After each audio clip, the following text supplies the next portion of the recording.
In nomine Patris et Filii et Spiritus Sancti. Amen. Fratres carissimi, kita akan menyambung katekese kita. Sebelumnya kita bicara tentang pemahaman sinodalitas yang bergeser di dalam konteks negara Kesatuan Republik Indonesia yang tercinta dan tertanah air. Oke, Gereja Katolik di Indonesia memahami sinodalitas seperti apa?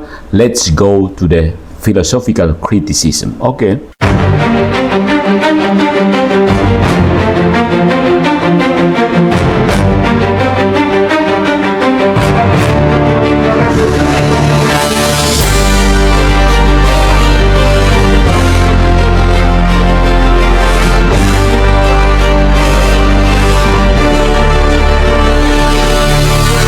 Iman dan akal berjalan seiring, kebenaran tak takut diuji terang. Tradisi hidup, sabda pun bergema. Di sini iman berdiri, tak pernah tumpah.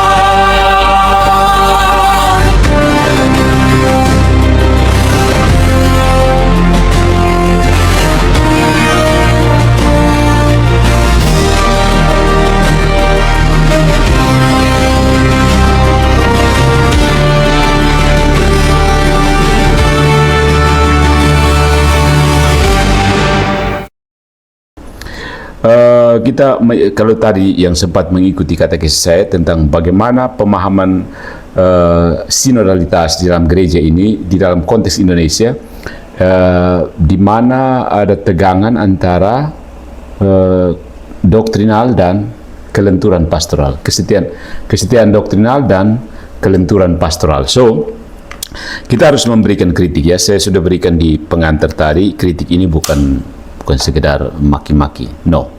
Kritik filosofis yang pertama, kekaburan antara partisipasi dan legislasi. Kita lihat. Jadi sampai titik ini, sejauh ini, persoalan sinodalitas tidak lagi sekedar menyangkut bahasa pastoral, tetapi menyentuh distingsi filosofis yang lebih mendasar.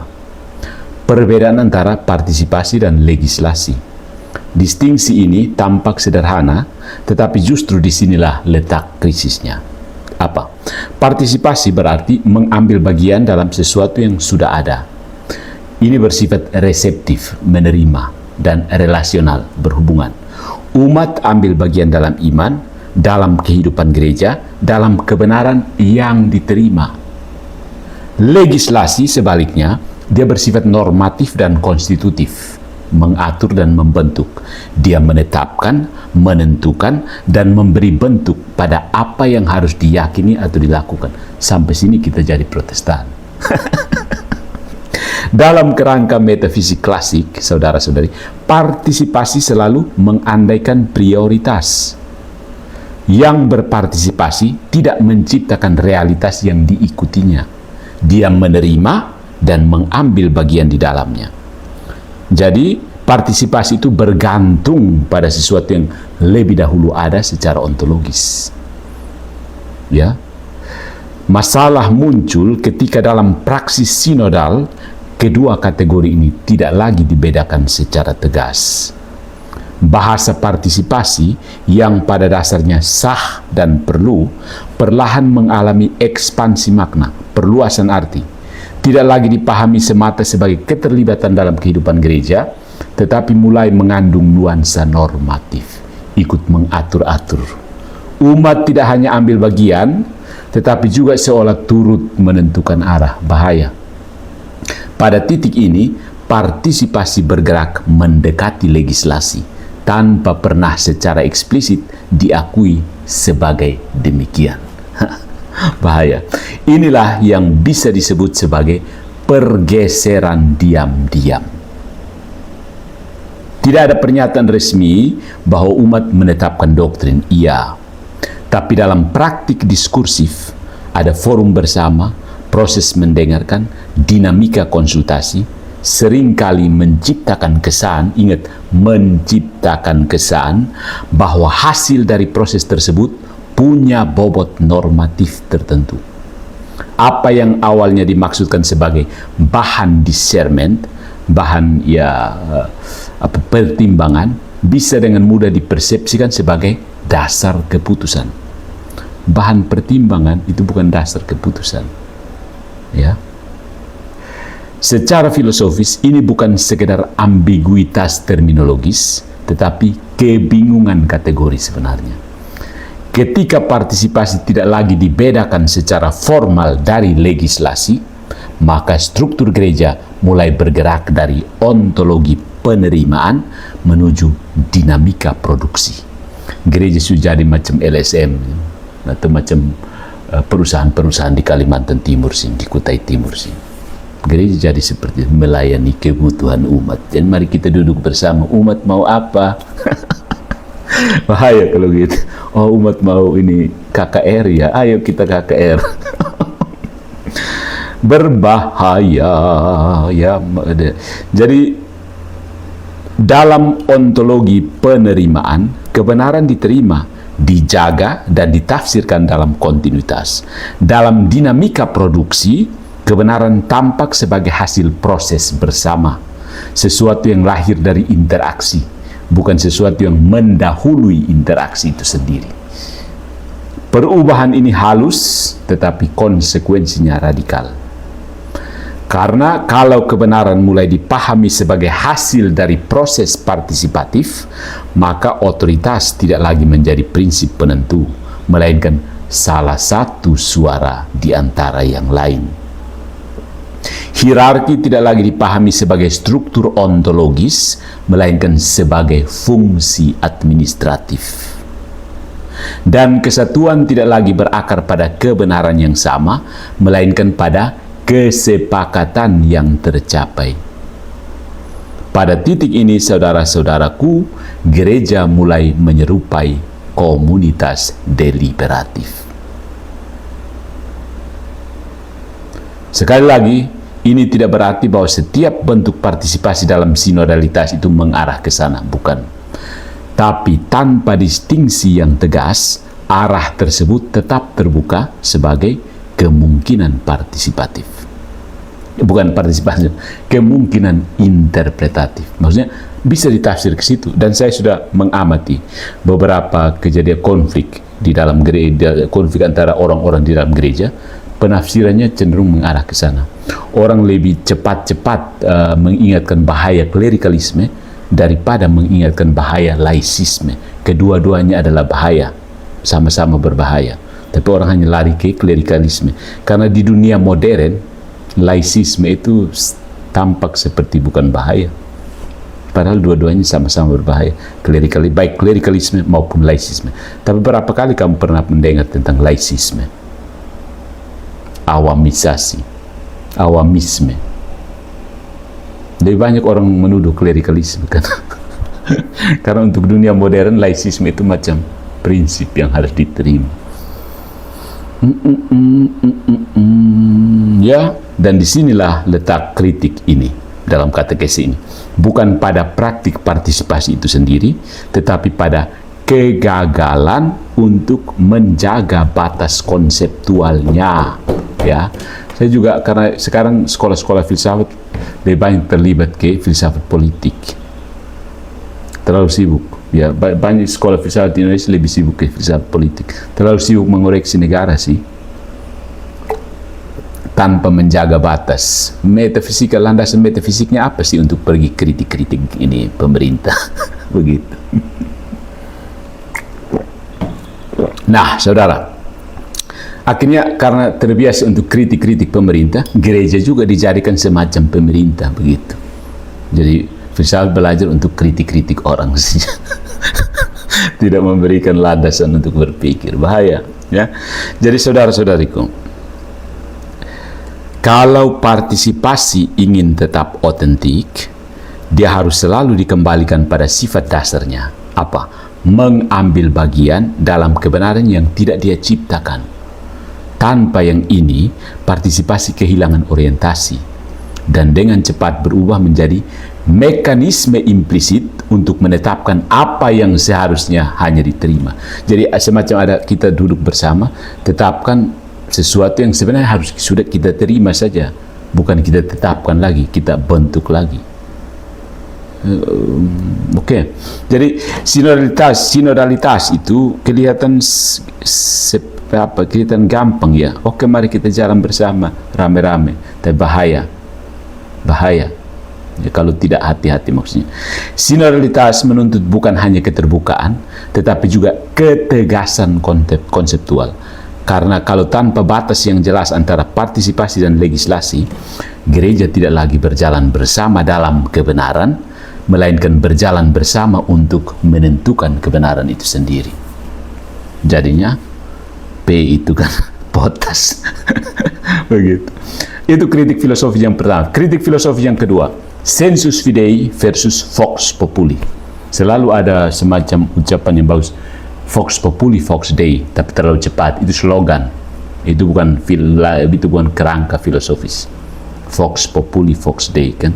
Itu lebih sering dipakai untuk mengkritik pemerintah. Tapi itu slogan, bukan kebenaran. Sensus fidei versus vox populi. Kalau kekaburan antara partisipasi dan legislasi itu membuka pintu bagi ambiguitas struktural, maka kekaburan berikutnya menyentuh dimensi epistemologis. Perbedaan antara sensus fidei fidelium dan vox populi. Ya, dalam tradisi gereja, sensus fidei itu menunjuk pada kapasitas umat beriman untuk mengenali dan mengafirmasi kebenaran iman. Kemampuan untuk mengenal dan menegaskan kebenaran iman. Itu bukan sekedar opini kolektif, melainkan partisipasi dalam terang kebenaran ilahi. Jadi, sensus fidei itu bersifat teologis. Dia berakar dalam iman yang sama, dibentuk oleh rahmat, dan terarah pada kebenaran yang sudah diwahyukan. Ya. Sebaliknya, vox populi adalah ekspresi agregatif dari ekspresi yang bersama dari preferensi, pengalaman, dan pandangan individu dalam suatu komunitas. Dia bersifat bukan ontologis tapi sosiologis. Dia dapat mencerminkan dinamika nyata kehidupan umat, tetapi tidak dengan sendirinya menjamin kesesuaian dengan kebenaran iman. Dia tidak dengan sendirinya, harus dipahami. Ya, distingsi ini klasik, tetapi dalam konteks sinodalitas kontemporer dia menjadi kabur. Banyak orang tidak gagal melihat ini. Bahasa seperti mendengarkan umat seringkali mencampurkan dua hal yang berbeda. Pertama itu mendengarkan sebagai upaya mengenali gema iman, sensus fidei. Dan yang kedua itu mendengarkan sebagai pengumpulan berbagai opini. Itu vox populi. Kau dengar supaya kumpul opini dari semua, tidak. Orang mendengar misalnya sebagai pemimpin, pastor, paroki misalnya, dia dengar dalam sidang forum itu untuk mengenali mana yang iman, gema iman itu ada di mana. Bukan kumpul opini, oh ya, siapa angkat tangan, siapa mau supaya kita dukung tambang angkat tangan, siapa yang tidak mau kita angkat, tidak ada. Keduanya memang dapat hadir dalam ruang yang sama, tapi keduanya tidak memiliki status epistemik yang sama. Apa ya status epistemik? Status kebenaran, status menuju kebenaran yang sama. Membawa ke kebenaran. Ya. Masalah muncul ketika perbedaan ini tidak lagi dijaga secara eksplisit. Dalam praktik sinodal, semua suara didengar, semua pengalaman diberi ruang, semua perspektif dihimpun. Ini adalah langkah pastoral yang penting, ya, tapi tanpa kriteria yang jelas, proses ini dengan mudah menghasilkan kesan bahwa seluruh ekspresi umat memiliki bobot yang setara dalam kaitannya dengan kebenaran iman. Disinilah reduksi terjadi ketika sensus fidei direduksi menjadi ekspresi mayoritas, maka kebenaran tidak lagi dikenali, tetapi dinegosiasikan. Dalam kerangka epistemologis, ini berarti pergeseran dari kebenaran sebagai sesuatu yang diakui menuju kebenaran sebagai sesuatu yang dihasilkan. Apa yang sebelumnya dipahami sebagai partisipasi dalam terang, kini berisiko dipahami sebagai konstruksi bersama. Sebenarnya siapa ya? Marshall McLuhan kah? Peter L. Berger. Social Construction of Reality. Sampai sini sudah kategori sosiologis, bukan teologis lagi. Konsekuensinya serius, saudara-saudariku. Pertama, peran magisterium menjadi kabur. Kalau suara umat dipahami sebagai indikator langsung kehendak Roh Kudus, maka fungsi interpretatif magisterium tampak sebagai salah satu suara tambahan, bukan sebagai norma penilaian. Yang kedua, kriteria kebenaran menjadi tidak stabil. Apa yang dianggap benar bisa berubah seiring perubahan konfigurasi opini. Ini membuka jalan bagi relativisme praktis meskipun tidak pernah dinyatakan secara eksplisit. Dan yang ketiga, dinamika iman itu sendiri berubah. Iman tidak lagi dilihat sebagai respon terhadap wahyu, tetapi sebagai hasil refleksi kolektif komunitas. Di sini, sinodalitas menghadapi risiko epistemologis yang mendalam. Padahal dalam tradisi gereja, sensus fidei tidak pernah berdiri sendiri. Dia selalu berada dalam relasi dengan iman gereja yang satu, kehidupan sakramental, dan terutama magisterium yang menilai dan menegaskan keabsahannya. Jadi, tidak setiap suara umat dapat diidentifikasi sebagai ekspresi sensus fidei. No. Hanya suara yang selaras dengan iman gereja yang punya karakter tersebut. Dan di sini diperlukan kriteria, bukan sekedar akumulasi, pengumpulan. Sekumpul saja. Tanpa kriteria, mendengarkan berubah menjadi pengumpulan. Tanpa penilaian, pengumpulan berubah menjadi legitimasi. Dan tanpa legitimasi yang benar, kebenaran menjadi fungsi dari jumlah. Karena itu, kritik dalam katekesi ini menegaskan kembali satu hal sederhana tapi cukup menentukan. Tidak semua yang didengar harus dianggap sebagai ungkapan iman. Dan tidak semua yang diungkapkan dalam iman memiliki bobot normatif yang sama. Kalau distingsi ini tidak dijaga, maka sinodalitas kehilangan orientasi epistemologisnya. Dia tetap berjalan, tetapi tidak lagi jelas ke arah mana. Karena suara yang memandu tidak lagi dibedakan antara gema kebenaran dan gema opini. Gema itu apa? Ada orang nama gema di sini kan? Gaung, resonansi, pantulan saja. Apakah ini pantulan kebenaran atau pantulan opini masyarakat? Itu ya. Yang ketiga, ya ada 3 kritik. Kritik yang paling mendasar, kritik metafisis. Hilangnya ordo dalam imajinasi, gambaran eklesial gereja. Kalau 2 kritik sebelumnya tadi itu bergerak pada level kategoris dan epistemologis, maka kritik berikut ini kita menyentuh lapisan yang lebih dalam, metafisika.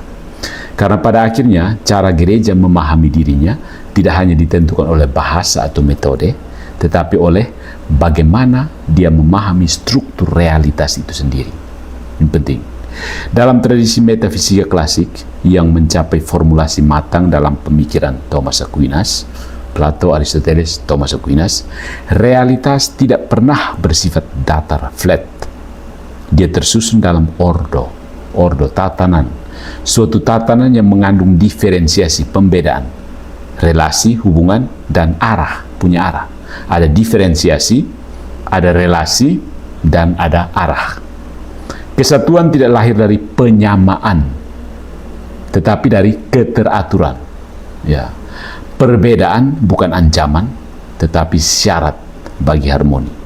Telinga, kaki, kuku, tangan beda, tapi tetap ada kepala. Dalam kerangka ini, gereja dipahami sebagai ordo yang hidup, bukan agregasi individu, kumpulan individu, bukan kontrak sosial, ya, Peter L. Berger tadi, melainkan struktur partisipatif yang berakar pada ada. Ada ini kata metafisika yang punya muatan besar ya. Anda yang punya latar belakang filsafat pasti tahu apa kata ada itu. Setiap unsur dalam gereja memiliki tempatnya. Umat berpartisipasi dalam iman, imam menggembalakan, uskup mengajar dan menjaga kesatuan, dan primat Petrus menjadi prinsip kesatuan universal.